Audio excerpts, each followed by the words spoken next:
Welcome to our channel, Auburn Chronicles. If you enjoyed rural stories, like and subscribe for more, and tell us in the comments what time it is and where you're watching from. And now, Adam will take us into today's story. 5. Brian Berquist said it quietly. The way people say something when they already know the answer and don't need to dress it up. I want 5 STS combines. For half a second. The room didn't react. Then Tom Reinhardt laughed, not a polite laugh, not the kind you use to keep a customer comfortable.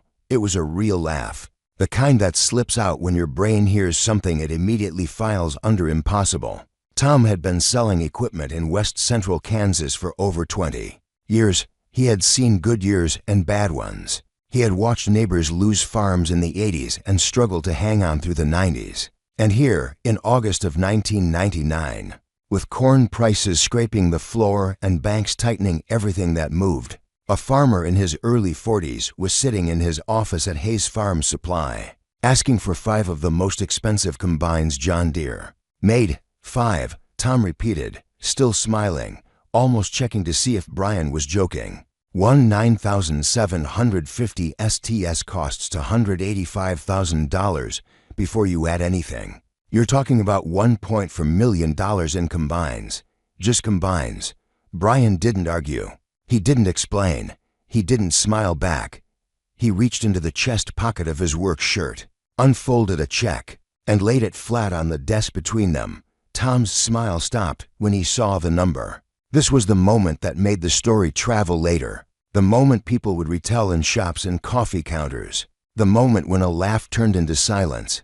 But to understand why Brian was able to sit there so calm, why he wasn't bluffing, why this wasn't desperation dressed up as confidence, you have to rewind 12 years.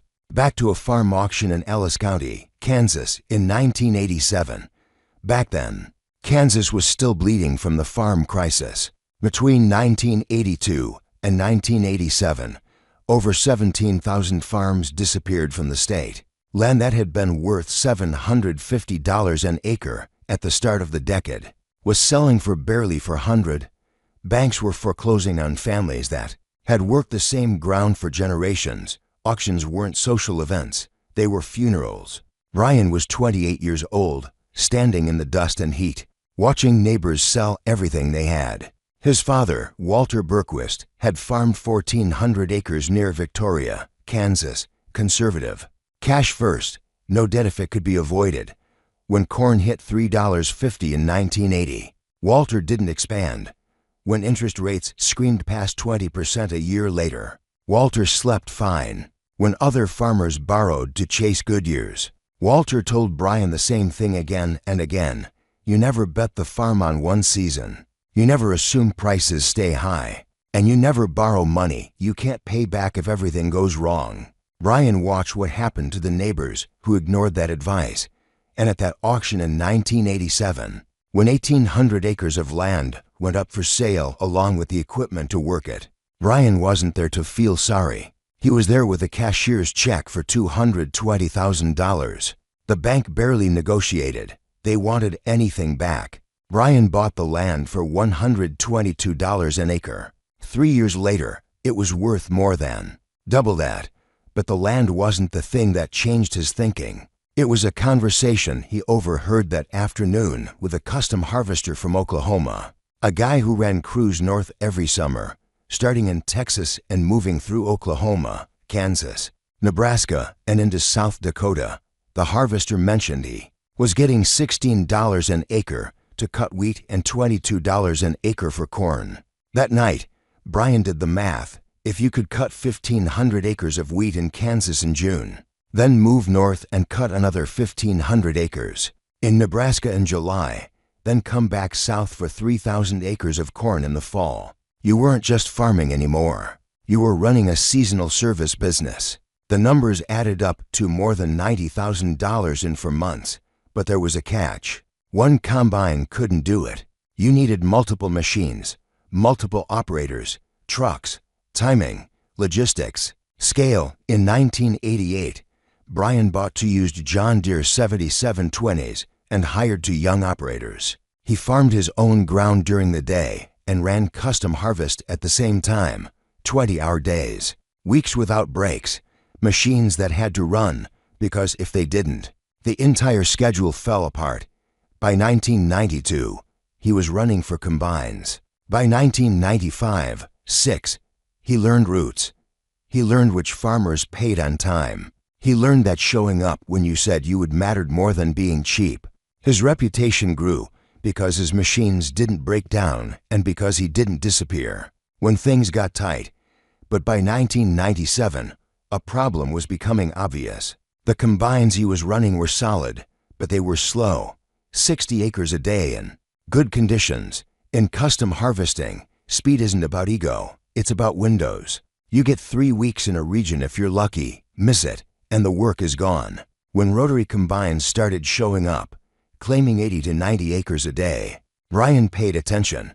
When John Deere rolled out the STS in 1998, he went to the farm show and watched it run. No straw walkers, a single rotor, higher capacity, less loss, and something else that mattered more than people realized at the time: yield data.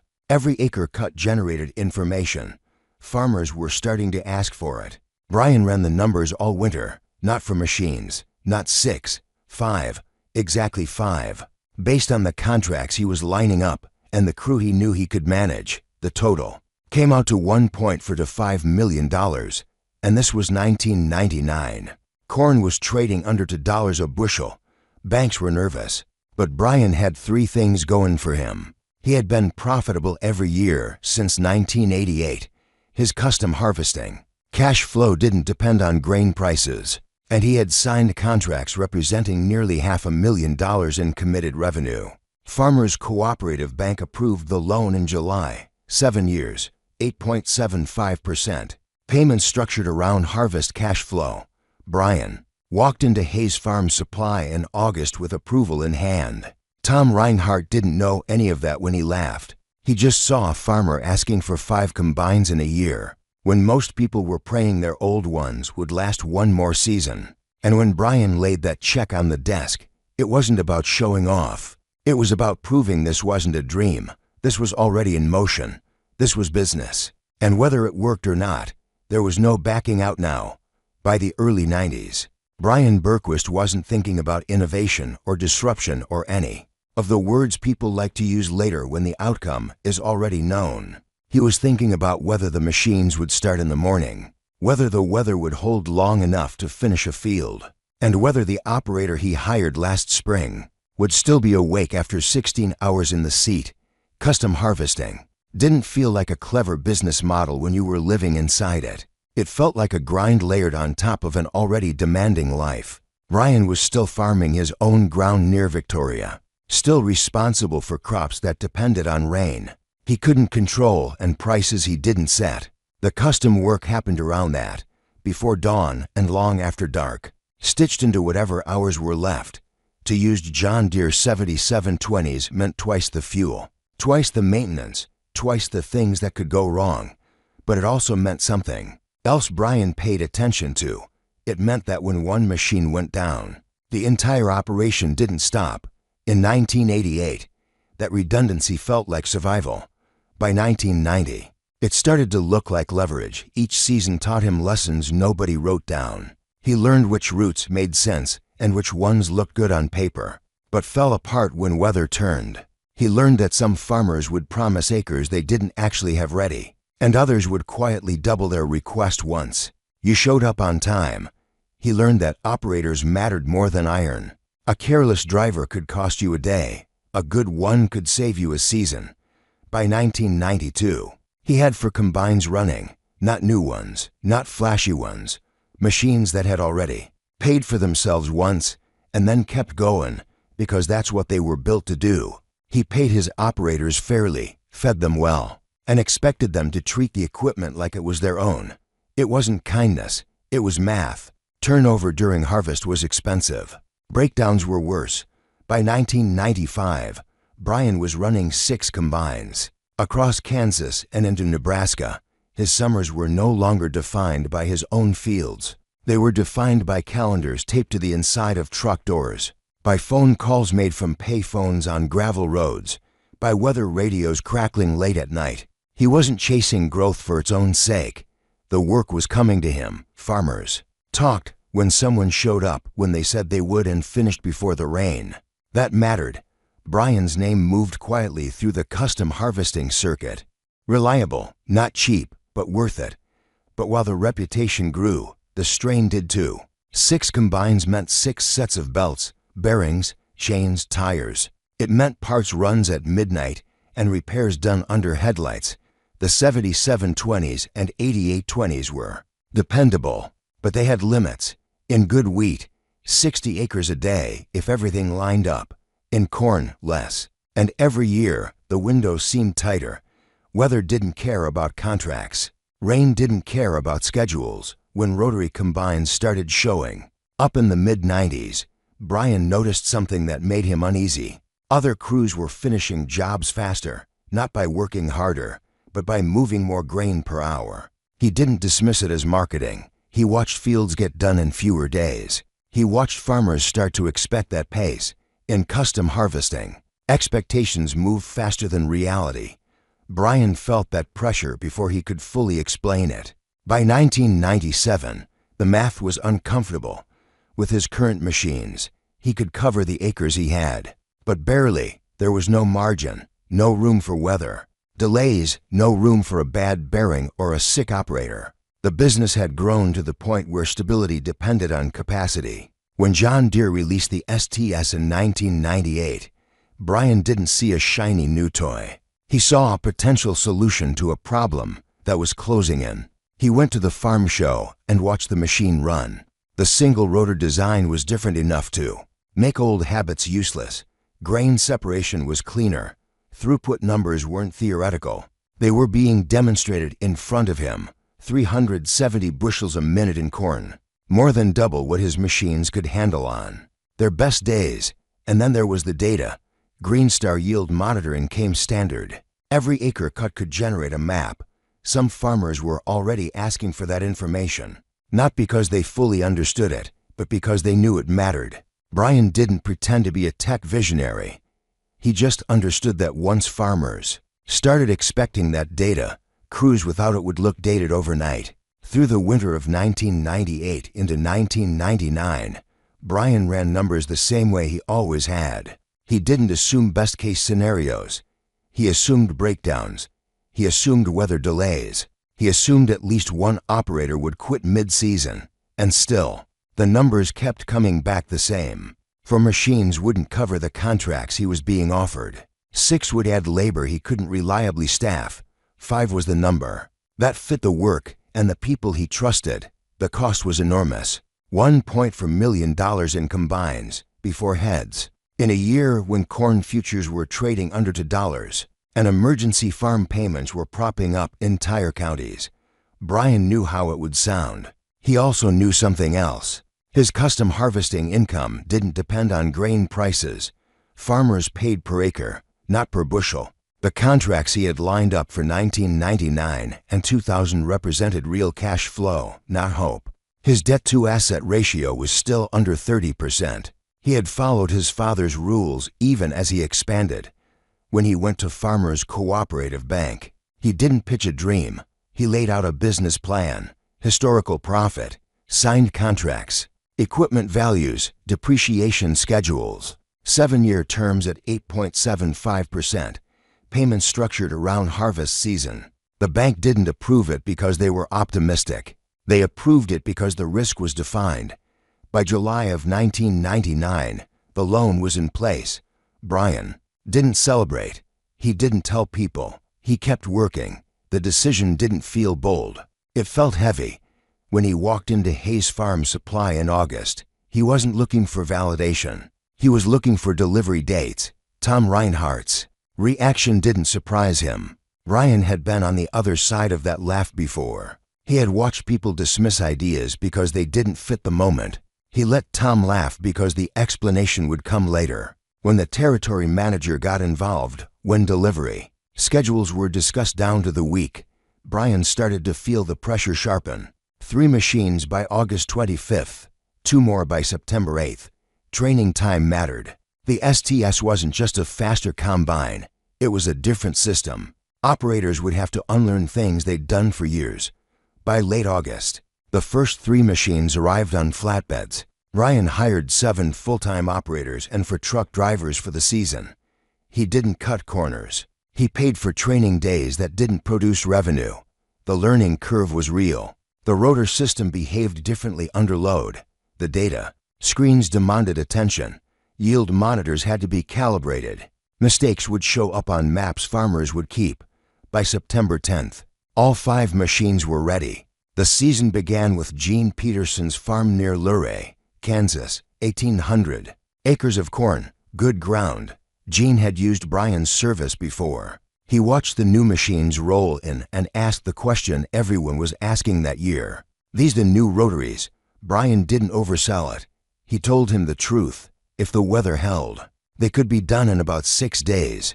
They started cutting. On September 12th, the machines ran at 6 to 7 miles an hour in 180 bushel corn. By September 17th, the field was finished. The yield maps showed variation Gene hadn't seen before. Some areas pushing 195, others struggling below 150. Same hybrid, same planting date, same rain. Gene stood in the yard studying the maps. Brian watched him process it. This was the future arriving quietly. By the end of September, Brian's crew had cut over 6,000 acres across western Kansas. The machines performed as advertised. Fuel consumption stayed within budget. Maintenance was manageable. Then, in late October, 50 miles south of McCook, Nebraska, one of the 9750s developed a rotor bearing issue. The operator heard it early. Brian pulled the machine immediately. 90 miles to the nearest dealer. 14 hours of repair. $4,800. A full day lost. The contract finished late. The farmer understood. Brian didn't. Relax. He knew how close the margin was. By the end of the 1999 season, the numbers were in. 11,400 acres cut. $250,000 in revenue. After expenses and loan payments, the profit was thin. $34,000. Enough to breathe. Not enough to feel safe. The machines were working. The business was standing. But Brian understood something clearly now. At this scale, there was no hiding. One bad season could erase years of careful planning, and the payment didn't care why. The decision to buy 5 combines didn't arrive in a dramatic moment. There was no single night when Brian Berquist sat at a kitchen table, staring at spreadsheets until sunrise. It came together the way most irreversible decisions do in real life, slowly, piece by piece, until one day you realize you've already crossed the point where turning back makes sense. By early 1999, the pressure had stopped feeling external. It wasn't the market, it wasn't the banks, it wasn't even the technology, it was the calendar. Every contract Brian signed carried an unspoken expectation about speed. Farmers didn't phrase it that way. They talked about reliability, about trust, about wanting to get crops out before weather turned. But underneath all of it was a simple reality. Whoever could move the fastest, with the least downtime, would control the schedule. And whoever controlled the schedule would get the calls next year. Brian saw that clearly enough to know that staying where he was carried just as much risk as moving forward. The STS combines weren't just faster machines. They were a different category of capacity. And capacity, once introduced, doesn't stay optional for long. Brian ran the numbers again in February, then again in March. He assumed a bad year. He assumed breakdowns. He assumed weather delays that stacked on top of each other until a schedule collapsed. He assumed fuel spikes and labor shortages. Even then, the math kept circling back to the same conclusion. If the machines performed anywhere close to spec, the operation could survive. If they didn't, it wouldn't matter whether he bought 2 or 5. The failure would be the same. Exactly 5 was the number that balanced contracts, staffing, and transport. Less than that, and he would be chasing acres. More than that, and he'd be chasing people he couldn't replace. By June, the contracts were real. Signed agreements with farmers across Kansas and Nebraska, representing more than 11,000 acres, nearly $500,000 in committed revenue. That detail mattered, not because it guaranteed profit, but because it defined cash flow. When Brian sat down with Farmers Cooperative Bank, he didn't talk about innovation. He talked about payments, 7 years, 8.7, 5%, monthly obligations around $22,000, structured so the heaviest payments aligned with harvest revenue. The lender looked at his history. Profitable every year since 1988. Debt-to-asset ratio under 30%. Equipment that held value. This wasn't a gamble in the way people like to imagine. It was a leveraged expansion with narrow margins and real consequences. The bank approved it in July.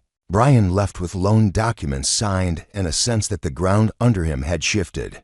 Once financing was locked, the decision stopped being theoretical. Now it was about execution. In August, he walked into Hayes Farm Supply with delivery windows already mapped against harvest routes. Tom Reinhardt saw a customer. Brian saw a bottleneck. When Tom laughed, Brian let him. He had learned long ago that trying to convince people before the proof arrives is wasted energy. The proof would be on paper. 9,750 STS combines, 12-row corn heads, 30-foot grain platforms, full precision packages, delivery by early September. Tom's objections were practical. 5 machines meant 5 operators, 5 trucks, support crew, logistics that looked more like a small company than a farm. Brian didn't argue with that either. He agreed. It had been a business for years already. Scaling didn't change the nature of the work. It just removed the illusion that it was still small. When Tom picked up the phone to call Deere Financial, and then the territory manager, the room changed. This wasn't casual anymore. Orders of this size didn't happen in Kansas in 1999. Not with prices where they were. Not with lenders still cautious from memories of the 80s. Brian listened. As pieces of the conversation floated across the desk. Custom harvesting operation. Longtime customer. Financing approved locally. Wants delivery by September 1st. The call lasted 12 minutes. Brian sat still. This was the narrowest point in the entire plan. Production capacity was tight. Demand for STS machines was high. Allocation wasn't guaranteed. When Tom hung up, he smiled differently. The territory manager wanted to make it work. 3 machines by August 25th. 2 more by September 8th. Tight, but possible. Brian ran the schedule in his head. Southeast Kansas around September 10th. Move north. Nebraska by October. Training mattered. Getting the first machines early would give his operators time to learn the systems. Before acres were on the line, he said yes. They wrote the contract. 5 machines. 315 horsepower engines. 300 bushel grain tanks. GreenStar yield monitoring and mapping. GPS ready. Lighting for night work. Extended warranties. Heads added another $300,000. Trade-ins from older machines offset a fraction. Net cost still north of $1.6 million. Brian signed without pausing. Tom shook his hand and said something Brian would remember. What you're doing is going to change how people think about custom harvesting around here. Brian didn't answer. He wasn't interested in changing minds. He was interested in surviving the season. The machines arrived on flatbeds under the heat of late August. The first 3 rolled into the yard on the 23rd. Brian's crew gathered around them, cautious and curious. The STS wasn't intuitive. If you'd grown up on conventional combines, the rotor behaved differently. Settings that made sense on older machines didn't translate. Brian invested 5 days before the season officially started just in training. No acres cut. No revenue. Just learning. Operators ran the machines empty, then under load, adjusting settings, watching loss monitors, learning how quickly small mistakes showed up in the data. The GreenStar screens became part of the job. Yield data, moisture readings, GPS tracks. This wasn't optional. Farmers would see the results. By September 7th, the last 2 machines arrived. Brian paid the remaining down payment. Farmers Cooperative Bank transferred the funds. All 5 machines stood ready. The season started with Gene Peterson's 1,800 acres outside Luray, Kansas. Good ground. Good corn. Gene watched the machines pull in and asked about speed. Brian told him the truth. 85 to 90 acres a day per machine in Good conditions, same rate per acre as last year. Data included. They started cutting on September 12th. The machines ran long hours, 6 to 7 miles an hour. Operators rotated. Brakes were enforced. Brian watched fuel consumption and maintenance logs like a hawk. The machines delivered. By September 17th, the field was done. Gene studied the yield maps. He saw patterns he hadn't known existed. Northeast quarter outperforming the southwest by nearly 50 bushels. Same inputs, same weather. Information he could use or ignore, but now it was there. By the end of September, over 6,000 acres were complete. Revenue was coming in. The schedule held. The STS machines performed close to spec. Fuel burn stayed within projections. Maintenance issues were minor. Then, in late October, south of McCook, Nebraska, one machine developed a rotor bearing issue. The operator caught it early. Brian pulled the machine immediately. 90 miles to the nearest dealer. 14 hours of repair time. $4,800 in parts and labor. A full day lost. The contract finished late. The farmer understood. Brian didn't relax. He knew how tight the margins were. By the end of the 1999 season, the numbers told a restrained story. $11,000 for 100 acres cut. $250,000 in revenue. Expenses consumed more than half. Loan payments took another significant slice. $34,000 remained. Not impressive against the investment. Enough to cover the obligation. Enough to keep moving. The machines had proven themselves. The business stood. But Brian understood the truth more clearly than ever. At this scale, there was no middle ground. Everything had to work. The equipment, the people, the weather. One bad season could unravel years of careful planning, and the payment would still be due. By the time the calendar flipped to 2000, Brian Berquist no longer measured success by whether the season had gone well. He measured it by how close it had come to going wrong. The 5 STS combines had done exactly what they were supposed to. Due in 1999, they had moved grain faster than anything he had ever owned. They had opened doors to contracts that simply would not have been offered to a slower crew. And they had quietly changed the scale of everything Brian was responsible for. In the early years, a breakdown meant frustration. At the scale, it meant consequences that stacked quickly. 5 machines meant 5 operators in the field. For truck drivers on the road, fuel trucks moving constantly. Parts inventory that had to be stocked ahead of time, and schedules that no longer had slack built into them. Brian felt that weight every morning before the sun came up. He wasn't worried about whether there would be work. He was worried about whether everything would line up long enough to finish it. In 2000, the contracts increased. Word traveled faster than Brian expected. Other farmers heard about the speed, the data, the fact that fields were getting finished before weather closed in. Acreage commitments climbed past 14,000. Revenue followed. On paper, it looked like momentum. In practice, it felt like balance on a narrow edge. Brian added 3 more operators and another service truck. The truck mattered more than people realized. Being able to handle field repairs without hauling a combine 90 miles bought time. Time was the one thing that couldn't be replaced. The machines logged hours steadily. Maintenance stayed close to projections. Greenstar yield data became part of the sales pitch whether Brian intended it or not. Farmers started requesting his crew specifically because they wanted the maps, not because they had plans for them, but because not having them now felt like falling behind. By 2001, the loan balance had dropped. Equity was building in the machines even as hours accumulated. Used STS combines were holding value. On paper, Brian was ahead. In real life, he was tired. Custom harvesting at this scale wasn't a seasonal sprint anymore. It was a rolling operation that demanded attention year-round. Off-season meant planning routes, servicing machines, renegotiating contracts, lining up labor for the next run. The business had become visible.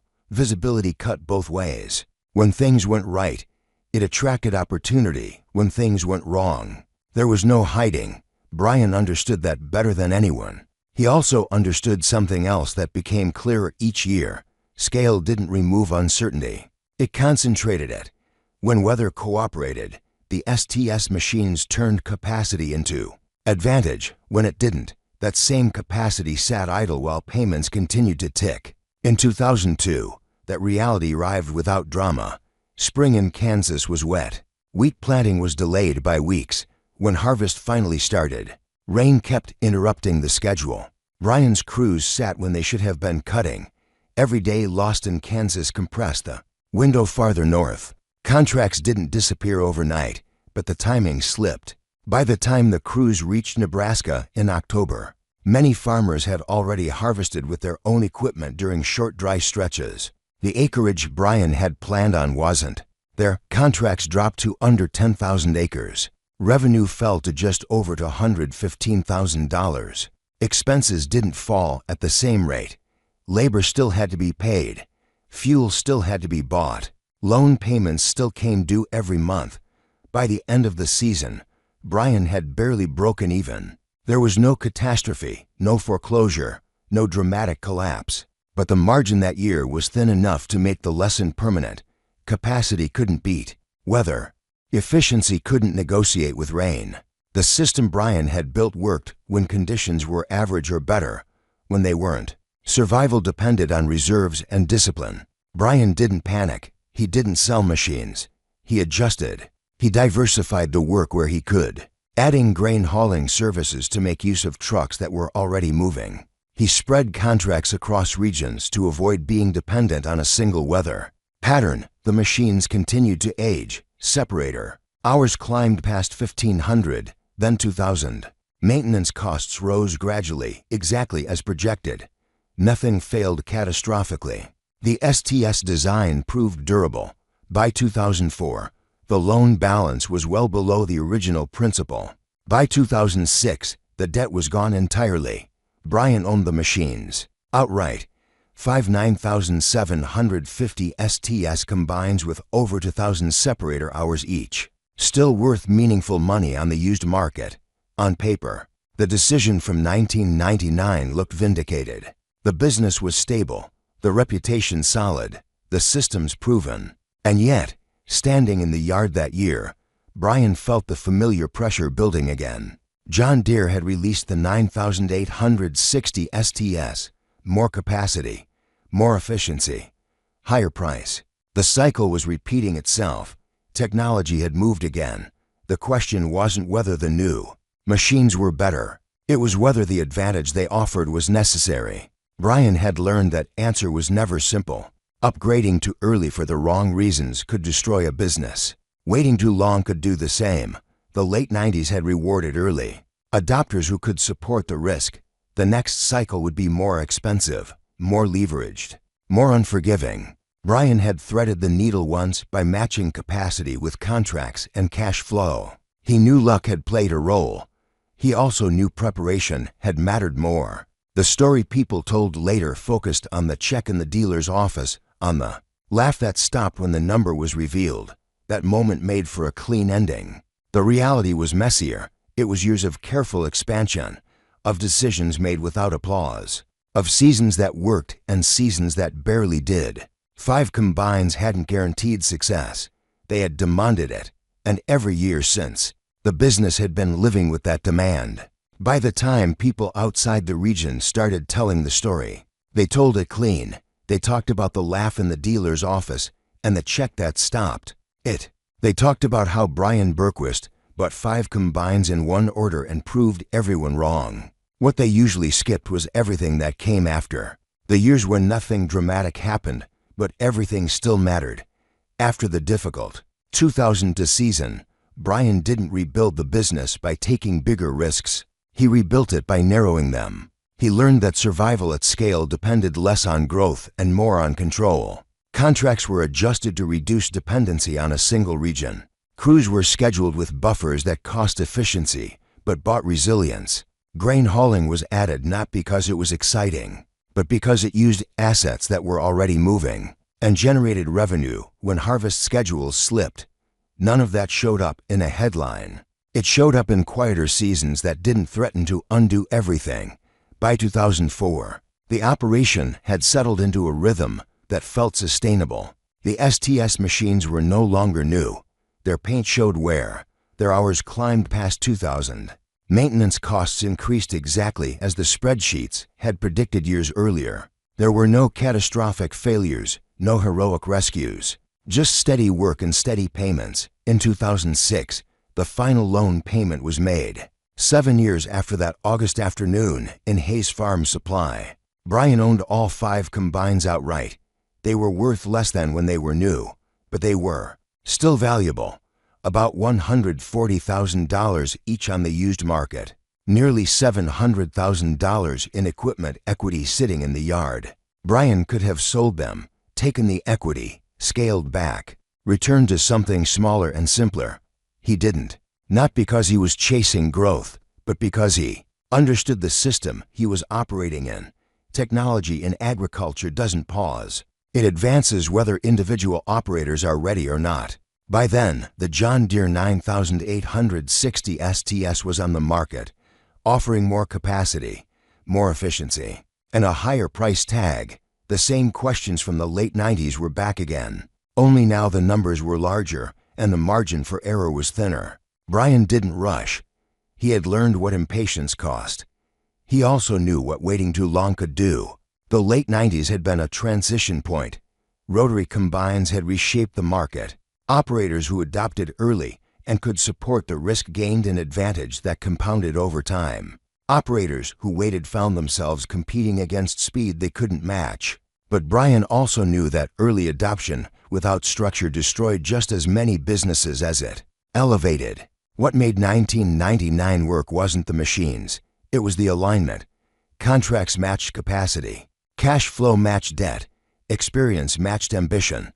Luck played a role, but luck always does. Weather cooperated more often than it didn't in the first critical years. Major breakdowns stayed manageable. Markets didn't collapse completely. Any one of those variables moving the wrong way at the wrong time could have changed the outcome. Brian never denied that when asked later whether he had been smart or lucky. He didn't give a clean answer. He said he had been prepared when the opportunity showed up. Preparation didn't guarantee success, but it made success possible. The story became a reference point in agricultural circles because it captured a moment when farming was changing. Not everyone could write that check in 1999. Not everyone should have tried. The barrier to entry was rising, driven by technology that rewarded scale and punished hesitation. By 2010, a fully equipped combine cost nearly twice what Brian had paid for his STS machines. By 2020, it was more than that. The decision to upgrade or not became more expensive every cycle. What Brian's story illustrated wasn't bravado. It was the reality of modern agriculture. Success depended on understanding cash flow as well as crops, logistics as well as land. The romantic idea of farming as a simple way of life had already been replaced by something closer to industrial management. Brian didn't celebrate that shift. He adapted to it. The check on Tom Reinhardt's desk in 1999 wasn't a declaration of confidence. It was a commitment. Once it was written, there was no safe retreat. Every season after that was about honoring that commitment to lenders, to customers, to the people who depended on the operation for their livelihoods. The 5 combines didn't guarantee success. They demanded it. And for 7 years, the business met that demand often enough to survive. When people asked later whether Brian had changed the way custom harvesting was done, the answer was both yes and no. He hadn't invented the model. He had executed it at a scale and with a timing that exposed where the industry was headed. Within 5 years of that purchase, rotary combines dominated the market. Conventional machines that had been workhorses for decades faded into obsolescence. Capacity differences were too large to ignore. Operators who couldn't upgrade lost contracts. Operators who upgraded without planning lost their businesses. The transition wasn't fair. It never is. The people who could afford to adopt early gained ground. The people who waited too long fell behind. The people who moved too fast without support disappeared. Brian threaded the needle. He adopted early, but only after building a foundation that could carry the weight.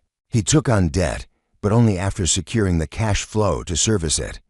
He scaled up, but only to the level he could staff and manage, and even then, the margin between success and failure stayed narrow.